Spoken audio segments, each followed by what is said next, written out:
that time, in March 24. Kaya po ako nasama sa meeting na yon is para hingin na sa House of Representatives yung listahan noong mga insertions ng House of Representatives naman. So kaya lang po ako napasok dun sa usapan na yon noong March 24. March 24, 2025 was the first meeting. So dahil nga po sa paghahangad ninyo na malaman kung ano-ano yung mga insertions, kanino napunta at sino yung may kagagawan, paano po nyo eventually nalaman kung talagang nalaman ninyo? Hindi, ganito po, Your Honor. So March 24, paglabas ko doon, kasi nagmamadali na si Secretary Bunoan eh. Kasi ang worry niya po noon, March 29, mag-election ban po, di ba? So hindi maa-award, hindi mapapagawa yung projects. At pag hindi po napagawa yung projects, apektado po yung buong ekonomiya natin, di ba po? So paglabas ko, tinawagan ko po si Congressman J.J. Suarez kasi sabi sa akin doon sa meeting na yon na since wala na si Saldico, ang kumakausap na lang sa mga department secretaries ay si Congressman J.J. Suarez. So ang ginawa ko po, Your Honor, tinawagan ko siya, hiningi ko po yung listahan ng insertions. Pero nagtagal po bago po nila naibigay sa akin. I think 3 batches bago po nila naibigay sa akin yung kompletong listahan po nung sa House of Representatives. Sa mga po ay kinausap nyo si Congressman J.J. Suarez, nagbigay naman po ba siya ng impormasyon na inyong hinihingi? Tinawagan ko po. Nung una, nagpabigay siya ng hard copy. Sabi ko, paano ko naman hahanapin to? Hard copy. Pero nagtagal eh. Checking ko lang po kung anong date niya binigay. Basta hindi ka agad. Tapos, ang nangyari po noon, binigay rin in 3 tranches. Una, nagbigay ng isang batch. Pangalawa, nagbigay ng isang batch. Tapos yung isang batch na tagalan. So, sabi ko, hindi ko po ma-check kung at hindi ko masasubmit sa executive branch kung hindi kompleto. So, later on, napilitan namin silang ibigay yung kompletong listahan, Your Honor. Ano po ang nakita ninyo nung ibigay nila ang kompletong listahan sa inyo? Hindi, ginawa ko lang, Your Honor, is pinagkumpara ko po yung, di ba po, admittedly, lahat naman po kaming congressman, pag nakita yung NEP, ang natural na tendency naman hihingi ng extra para sa aming distrito. Okay? So, susulat po kami. At least ako, sumusulat ako. So, siyempre, nung binigay sa akin yung listahan, ang unang naisip ko noon, ang una ko pong naisip is, kung ikaw, congressman, hihingi ka para doon sa distrito mo. Hindi ka man hihingi para sa ibang distrito. So, minatch-match ko po yung data. Ang haba doon, hindi ko alam kung gaano karami. Ang una kong ginawa, kasi wala naman nakasulat na congressman doon. Ang nakasulat yung district. So, para malaman ko yung congressman, hihingi ko po kay Yusek Cathy. Pinadala ko sa kanya yung file, and she can confirm this. She is here.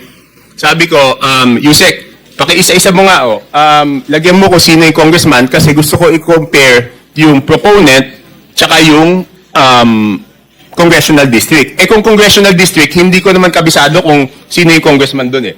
So, ang sabi ko sa kanya, pakilagay mo yung pangalan ng congressman. So, binalik niya po sa akin. Pagkatapos noon, sabi ko po kay Congressman Suarez, ikaw naman, ilagay mo yung pangalan ng proponent. Sabi niya, bakit kailangan yung proponent? Kailangan siyempre malaman kung sino yung nag-request. So later on, matagal, hanggang nung sinabi ko, walang gagalaw dito, hindi ko mapepresent ito. Kasi pinapaayos sa akin eh. Siyempre gusto ko, pag pinisenta ko po, dahil ako magpipresenta nun, kailangan kompleto yung data. So sabi ko, hindi ko masisimulan yung presentation kung hindi nyo ibibigay kung sino yung proponent. So later on, naibigay din. Hindi ko lang, wala lang yung telepono ko sa akin, Your Honor. Hindi ko ma-check na andun.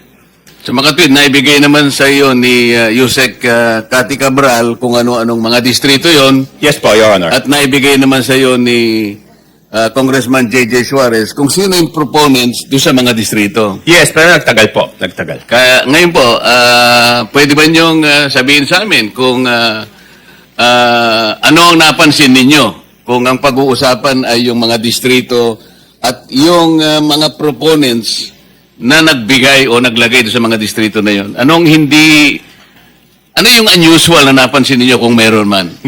Your Honor, ang una ko pong ginawa, siyempre ako po'y magpepresenta.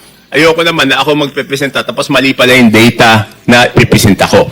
So ang una ko pong chinek, Your Honor, is yung kasi di ba sa BICAM, may nadagdag naman talaga po doon sa Navotas. Okay? Yun nga, ini-issue sa akin, insertion yun. Hindi ako makakapag-insert, Your Honor. Kasi ako po ay hindi membro ng BICAM. So, pwede lang po ako mag-request kung ano man yung pumasok doon sa BICAM, yun amyenda na pinayagan ng BICAM. Okay? Opo. So, para hindi ako mapahiya, ang una kong chinek is kung tama yung pumasok o Sa ilang nadagdag. distrito? Hindi, yung sa akin muna. Yun nga po, sa distrito niyo. Kasi alam ko po kung magkano yung nadagdag sa akin sa BICAM. Tumama naman po. Tumama, kasi ang request ko noon is 1.1 o 1.2. Ang pumasok po galing sa House of Representatives na request is 529 at meron po galing sa Senate na 121 po yata. Pero yung sa Senate is all classrooms po yon. So nung tumama na, sabi ko, since tama yung sa akin na nadagdag doon sa aking net, kumpiyansa ako na tama yung records. So ginawa ko po, pinesent ko na po.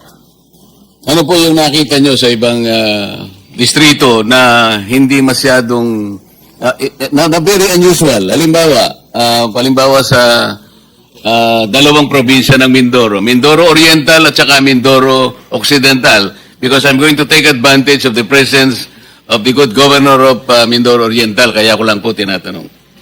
With no offense meant, Your Honor, kay Gov.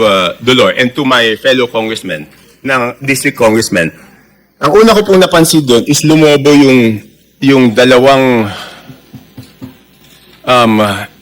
Mindoro, isang Oriental, isang Occidental. Ang net po nila is something between 1.5, sabihin na natin para safe ako, hindi lumampas ng 2.5 yung, but I have the figures, Your Honor, kaya lang para lang mabilis po tayo, Your Honor. Hindi lumampas ng 2.5 yung net nila, pero ang GAA po nila is,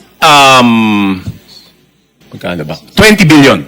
So, nagulat ako, sabi ko, in fairness doon sa mga district congressmen, Your Honor, hindi po nila kaya gawin yun. Hindi kayang gawin ng regular congressman na magdagdag. Hindi naman po sila miyembro ng Committee on Appropriations. Parehong first-term congressman po yun. So, hindi nila kakayanin magdagdag ng ganun kalaki. Kasi ang hirap po, di ba? In my case, nag-request ako 1.2 billion, ang nabigay lang 569. So, paano namang itong congressman na to, makakapagdagdag siya ng ganun kalaki? So, sinek ko na po, sino yung naglagay ng mga pondo doon. Sige po. Tapos po, nagulat din ako kasi, siyempre makikita ko doon sa proponent, saka doon sa district congressman. Nagulat po ako na, for example, alam ko po kayo dating party list, Your Honor. Pero may dalawang party list po doon, nasa BICAM lang, hindi ko alam sa small committee, ay nadagdagan sila ng 2 billion. Anong party list po? Ako Bicol at DHW po. Ang alam ko po, Your Honor, ang party list congressman, ang allocation po yata, kung hindi ako nagkakamali, but I'm sure you know better, is 100 to 150 million lang. Tama po yun. Kapag kayo po ay party list representative, tuwang-tuwa na po kayo pagka nakakuha kayo ng 170 million. So, sinasabi po ninyo, dalawang party list yan, 2 billion po yung nakuha Sa BICAM po. sa BICAM. So, hindi ko na po na-check, Your Honor, yung kasi one-man team to, ako mismo ano nito eh. So, Balikan po natin yung sinabi nyo without any offense meant dun sa representative po dyan sa Mindoro Oriental at saka Mindoro Occidental. Kayo na po ang nagsabi na parang wala naman sila sa kalagayan na manghingi ng ganung kalaki sapagkat hindi naman sila kasing sikat ng isang Toby Tiangco. Hindi po. Kung kayo nga po ay nanghingi ng ganito, ay kalahati lang ang naibigay. Sabi po nyo kanina, hindi sila lalampas ng at least 2.5B. Pero ano pong nakita ninyo? Naging 20 sa mga tweet. Magkano po yung nadagdag? Sa ngayon po dun sa inyong nakita. 17, ganyan, di ba? From 2, sabihin mo 2.5 to 20, di 17.5. Tapos ang isang nakita ko po doon, under proponent, nagulat po ako na yung proponent ng mga dagdag sa distrito na to, under BICAM, is si Congressman Saldico na 13 billion. Sir, Your Honor, pwede bang i-ano ko lang yung USB na ayaw nila ipakita doon para mas madali kong mapaliwanag? Yun nga po yung gusto naming kung papayag Kasi kayo, mahirap po yung kwento eh. Ito, may numero po to. bigyan natin ng kopya po yung Blue Ribbon Committee. Ito May I direct staff of the Blue Ribbon Committee to please secure the copy from Congressman Tiangco para makita po natin yung binabanggit niya. Ipakita po natin sa sa screen.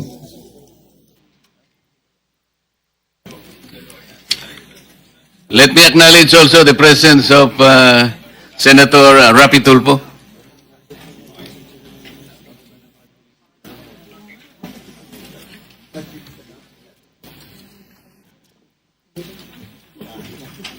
Mr. Chair, may I interject, Mr. Chair?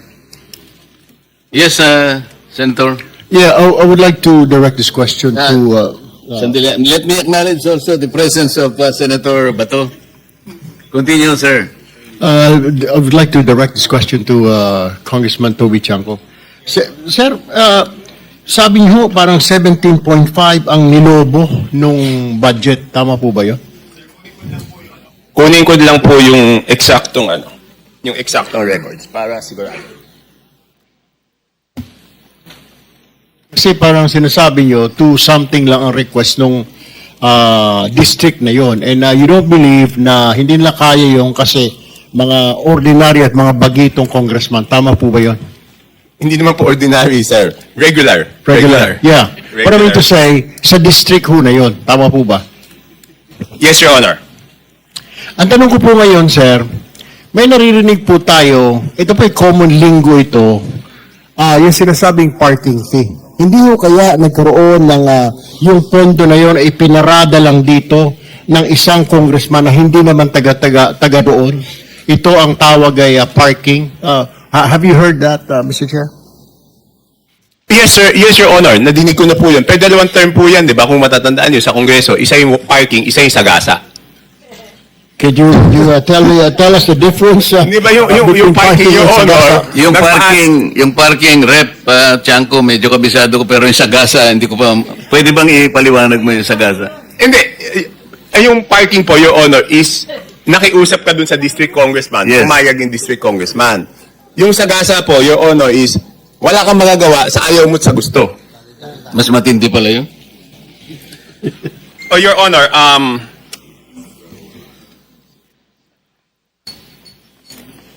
so dalawang term po yan, Your Honor. Isang parking, kasi madidinig mo sa congressman nasagasaan kami. Paano naman kayo nasagasaan?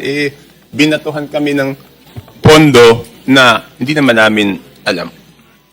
Ang ibig sabihin, Mr. Chair, yun nangyari sa Mindoro ay sagasa po yun?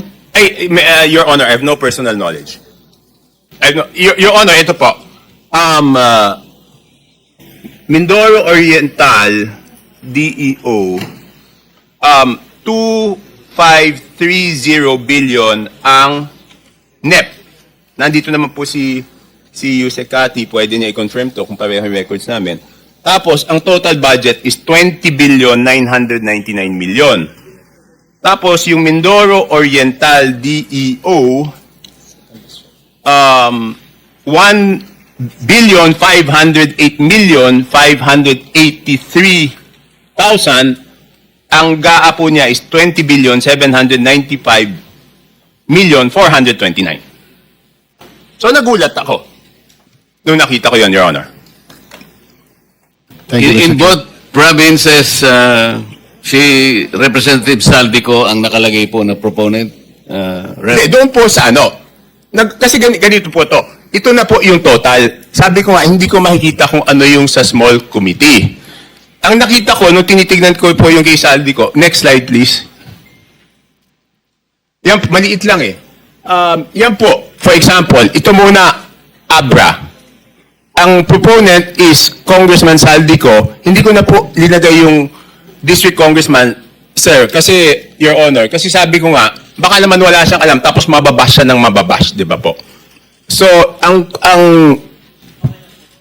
nadagdag po from to the district of Abra, sige, next slide.